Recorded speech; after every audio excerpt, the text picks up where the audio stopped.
एक प्रकार का अर्थव्यवस्था की ग्रिड होता है। 2014 से पहले फोन बैंकिंग का कालखंड था। नेता के फोन जाते थे और उसके आधार पर करोड़ों रुपया दे दिए जाते थे और गरीबों को तो बैंकों में दुत्कार मिलती थी, नफरत होती थी। देश की 50% से ज्यादा आबादी बैंक के दरवाजे तक नहीं देख पाई थी। कांग्रेस के नेताओं के फोन पर अरबों रुपये लोगों को दे दिए गए और जो ले जाते थे वो अपनी पर्सनल प्रॉपर्टी मान करके पैसे हजम कर जाते थे। यही खेल चलता रहा। कांग्रेस और यूपीए के राज में और आज जो इंडी अलायंस बनकर के बैठे हैं उनके राज में बैंकिंग व्यवस्था तबाही के कगार पर खड़ी थी। मैं नया प्रधानमंत्री के पद का दायित्व मुझे मिला, मैं एक देश के मुखिया से मैं मिला, ऐसे ही बात कर रहा था। मैंने कहा बैंकिंग की दृष्टि से हम कुछ आगे बढ़ना चाहिए। उन्होंने कहा पहले एक बार साहब जरा अभी आप नए हो, आपके बैंकों की व्यवस्था का अध्ययन कर लीजिए। हम कैसे हिम्मत करें। एक देश के नेता ने कोई एक जानकारियां थी, उसने मुझे बताया यहां इनको कोई परवाह ही नहीं। यानी एक प्रकार से उन्होंने जिस प्रकार से बैंकिंग व्यवस्था को एनपीए के पहाड़ खड़े हो गए थे। जहां भी देखो चर्चा चलती रही, एनपीए का क्या होगा, एनपीए का क्या होगा, कैसे बचेंगे। आदरणीय सभापति जी, चुनौती बड़ी थी लेकिन हमने समझदारी से काम लिया।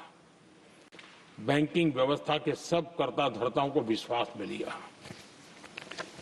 रिफॉर्म की आवश्यकता थी, हिम्मत के साथ रिफॉर्म किए, पारदर्शी व्यवस्था बनाई,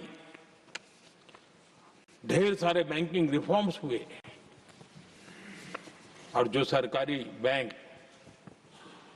दुर्बल हो चुकी थी, ठीक नहीं चल पाती थी, उसको हमने बड़ी बैंक के साथ मर्जर कर दिया। और मुझे याद है किसी एक महाशय बड़े अपने आप को विद्वान मानने वाले ने लिखा था, अगर मोदी सरकार बैंकों में ये कर ले तो हिंदुस्तान का बहुत बड़ा रिफॉर्म हो जाएगा। वो काम मैंने आते ही कर दिए थे।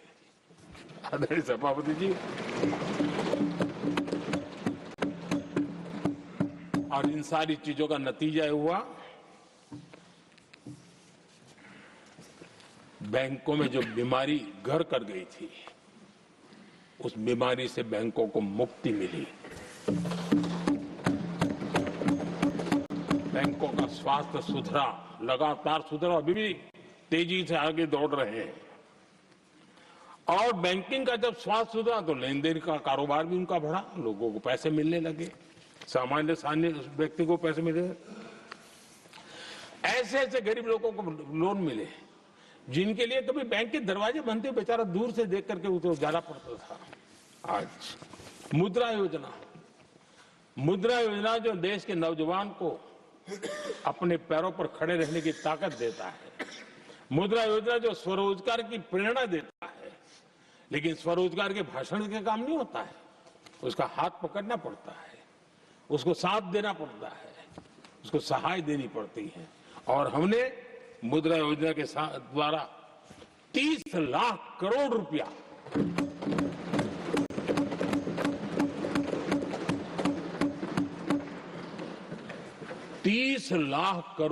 से ज्यादा लोन मुद्रा योजना के माध्यम से और बिना गारंटी देश के नौजवानों के हाथ में दिया और उन्होंने अपने कारोबार को आगे बढ़ाया। और गर्व की बात है, उसमें बहुत बड़ी मात्रा में माताएं बहनें भी हकदार बनी, लाभार्थी।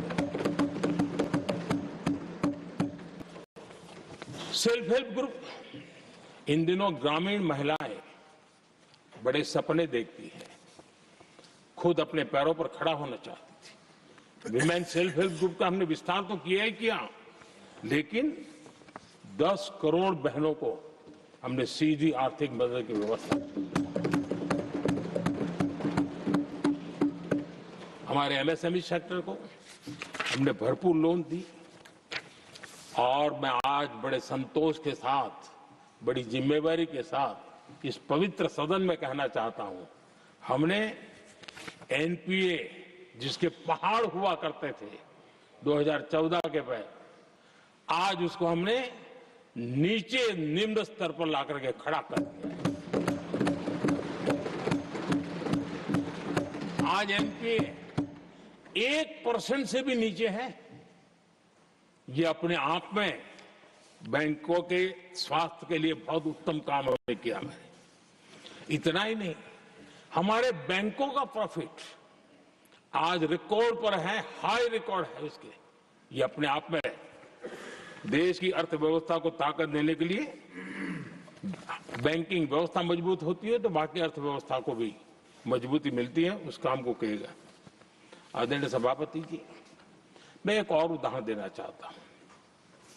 हमारे पीएसयूज, आमतौर पर पीएसयूज के संबंध में मान्यता बन चुकी थी, वो बनते ही हैं बीमार होने के लिए, वो बनते ही हैं बर्बाद होने के लिए, वो बनते ही हैं बंद होने के लिए।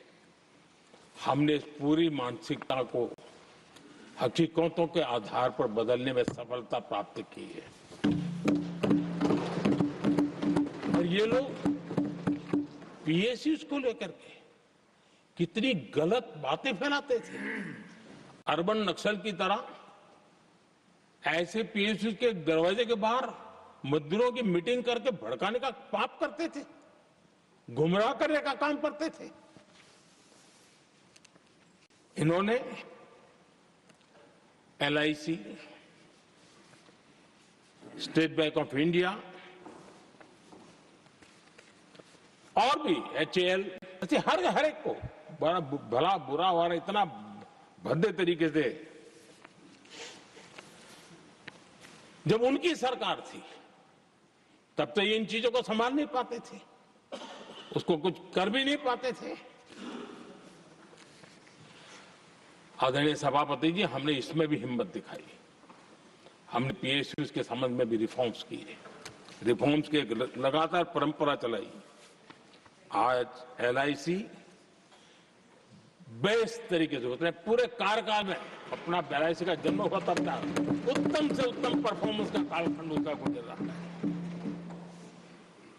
जिन पीएसयूज को कांग्रेस के नेता ताले लगवाने की कगार पर पहुंच चुका था और उसी पर अपनी राजनीतिक रोटी सेकने का प्रयास भी किया गया था, आज हमारे पीएसयूज रिकॉर्ड प्रॉफिट पर हैं।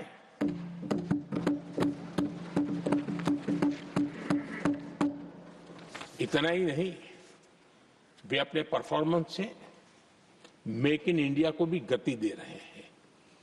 मेक इन इंडिया का जो सपना है उसका पूरा करने में वे भी एक बहुत बड़े कैटलिस्ट एजेंट के रूप में आज भूमिका अदा कर रहे हैं।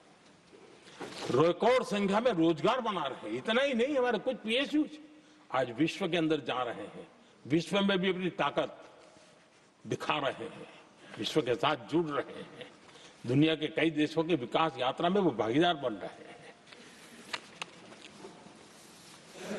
आज हमारे पीएसयूज को बहुत बड़े बड़े ऑर्डर देश से भी और देश के बाहर से भी मिलने लगे हैं। ये अपने आप में मैं जो कहता हूं ना, एक बहुत महत्वपूर्ण पड़ाव पर ये देश 25 साल है, उसका संकेत यहां नजर आता है।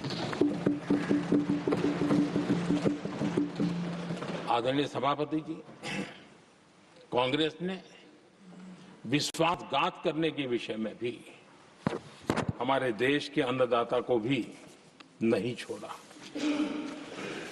इस देश में 10 करोड़ किसान ऐसे हैं जिनके पास 2 हेक्टेयर से भी कम जमीन है, छोटे किसान हैं।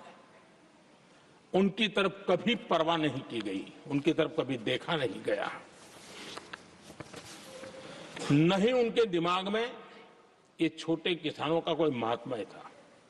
उनको लगता है कुछ बड़े लोगों को संभाल लिया तो गाड़ी चल जाएगी, और यही राजनीति करते रहे।